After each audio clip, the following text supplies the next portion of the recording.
But there is a time in our lives where each of us has to choose what path we take, what we do with the pain that we've been given. Relax and take notes while I take totes of the marijuana smoke. Throw you in a choke, gun smoke. Biggie smokes for mayor, the rap slayer, the hooker layer. Motherfucker, say your prayers. Hail Mary, full of grace. Smack the bitch in the face, take her Gucci bag And if you like this video, please be sure to like, comment, share, or subscribe if you're on YouTube. Hello and welcome back to the Kendra Show. Today I will be introducing a new segment called Hidden Life Lessons in Naruto. Today's title, Faith and Friendship, analyzing the relationship between Naruto and Sasuke. And this is a lesson that I just noticed. And I only noticed it because I personally am going through this in this season of my life. So, without further ado, let's get dissecting.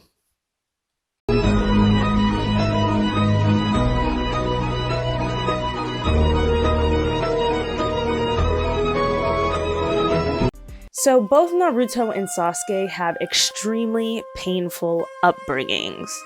Now, what they went through was very different and unique to their experience, and you really couldn't compare the two. But what we all could agree on was they both knew pain, and they both experienced the worst childhood within their generation at the least.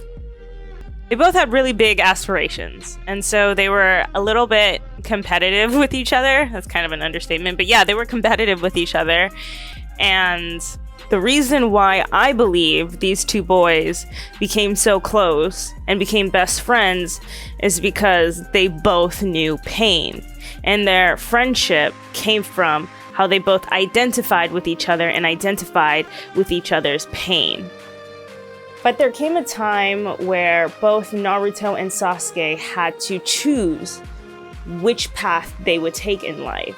Just like many of us, we may come from painful paths, but there is a time in our lives where each of us has to choose what path we take, what we do with the pain that we've been given. Now, Sasuke is being preyed on and pursued by Orochimaru. Now, in the story of Naruto, Orochimaru is the villain, right? And to me, Orochimaru represents Satan. Orochimaru plays into Sasuke's pain and speaks into that pain and offers him things because of that pain. Naruto is the voice of good, the voice of reason, who notices Orochimaru's pursuit and explicitly or inexplicitly tells Sasuke, this guy is an evil weirdo and he just wants to use you. Do not go with Orochimaru. Orochimaru then offers Sasuke power.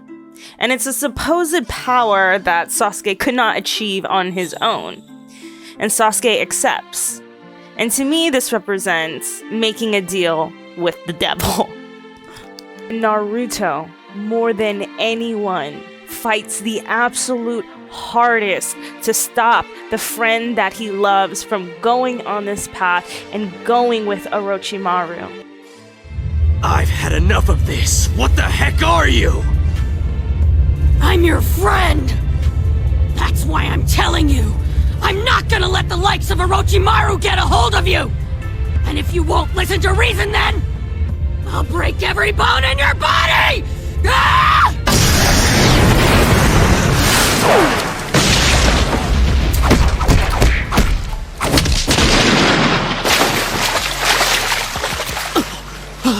Naruto fought so hard, and even the boy who never gives up, the boy with the special power within him, the boy that had defeated Genin level ninja, still could not stop Sasuke from choosing the path that he did and going with Orochimaru. And that showed me that no matter how badly I want the people or the person that I love to go down the right path and do what's best for them, I cannot make that choice for them, and I can't force them to make that choice for themselves. They have to choose it on their own. And this, interestingly enough, reminds me of the Garden of Eden. Why God had put the tree of knowledge in the garden. Because ultimately, God couldn't force Adam and Eve to choose life with him. Ultimately, they had to choose on their own. And if God cannot force us to take a certain path, we most certainly cannot force people in our lives to take a certain path. And in the Garden of Eden, there was a snake. And that snake preyed upon and deceived Adam and Eve into taking the wrong path. Very similar, if not exactly the same, to Orochimaru offering Sasuke quote-unquote power. In the garden, the snake said, if you eat of this fruit, you will be like God. Orochimaru and Naruto offered him this power and be like, you'd be the most powerful thing ever, but it was all a lie. It was a trick, and now they both are contracted into this dark path. Now back to Naruto. Though Naruto lost the fight, he never gave up. In fact, I'd say his fight just looked different. He just fought differently. And instead of fighting to physically force Sasuke into doing what was right for him, he had to fight a different type of fight, and that's the fight of faith.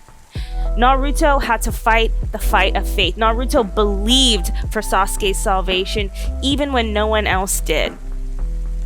Even when everyone else gave up on Sasuke, Naruto still believed for Sasuke. Even when Sasuke was intentionally and actively trying to hurt and kill Naruto, Naruto still was believing for his salvation.